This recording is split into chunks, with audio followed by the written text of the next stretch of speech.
አክሊለ ምክህነ አክሊል በወዲኛው ዓለም ምክር በወዳኛው ዓለም ቀዳሚት በወዲኛው ዓለም መድኃኒት በወዳኛው ዓለም መሰረት በወዲኛው ዓለም ንጽህ በወዳኛው ዓለም በወዳ በወዲህ ዓለም የምታገኘው ክብር በድንግል ማርያም ከድንግል ማርያም ተደረገልን አለ። አንድም አክሊል በወዳኛው ምክህ በወዲህኛው ዓለም ያዛውራል። ቀዳሚት በወዳኛው መድኃኒት በወዲህኛው ዓለም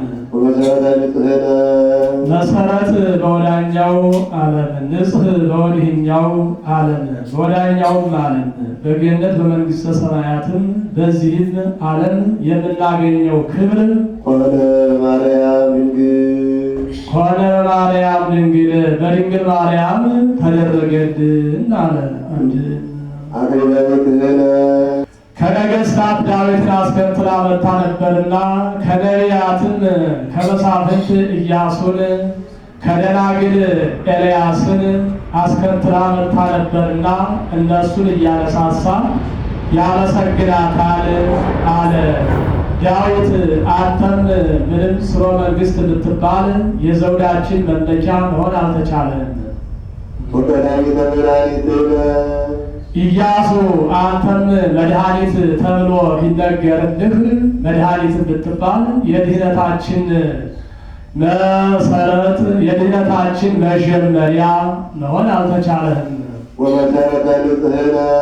ወመሰረተ ንጽሕነ ኤልያስ አንተም ምንም ድንግል ንጹሕ ብትባል የንጽሕናችን የድንግልናችን መሰረት መሆን አልተቻለህም።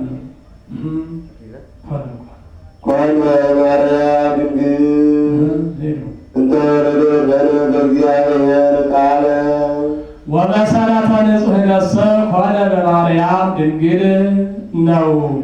የንጽሕናችን የቅድስናችን መጀመሪያስ አካላዊ ቃል ኢየሱስ ክርስቶስን በወለደችልን በድንግል ማርያም ብቻ ተደረገልን አለ።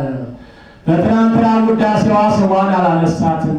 ከዚህ ሲደርስ ስሟን አነሳት እሳ ስለምን ነው ቢሉ ቢለምዳት በእንግዳ ልማድ ነው። እንግዳን እስኪለምዱት ድረስ ስሙን አይጠሩትም። ብላ እንግዳ፣ ጠጣ እንግዳ ሲሉት ሰነብታሉ።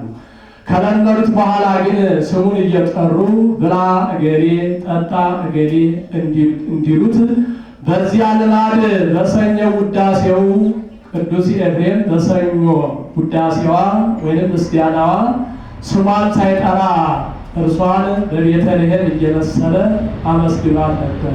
ከዚህ ግን ስሟን ጠራት አለ። ለምዷታል። ሁለተኛ ቀኑ ውዳሴዋ ነውና አሴን ነው። ማርያም ማለት ሀብተ ጸጋ ማለት ነው። ለጊዜው ለእናት ለአባቷ ሀብተ ጸጋ ሆና ተሰጥታለች። ፍጻሜው ግን ለሁላችንም ሀብተ ጸጋ ሆና ተሰጥታለችና ሲል ነው። እንዲሁም ማርያም ማለት ልዕልት ማለት ናት። ሮም አርያም ማለት ልዕልት ማለት እንደሆነ ይላል።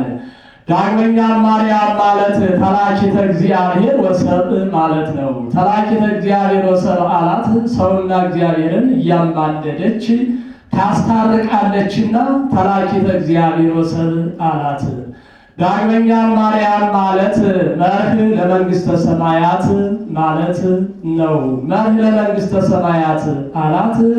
ሕዝቡን አሕዛቡን እያስታረቀች መንግሥተ ሰማያት ገነት መንግሥተ ሰማያት ታስገባለችና መርህ ለመንግሥተ ሰማያት ይላታል።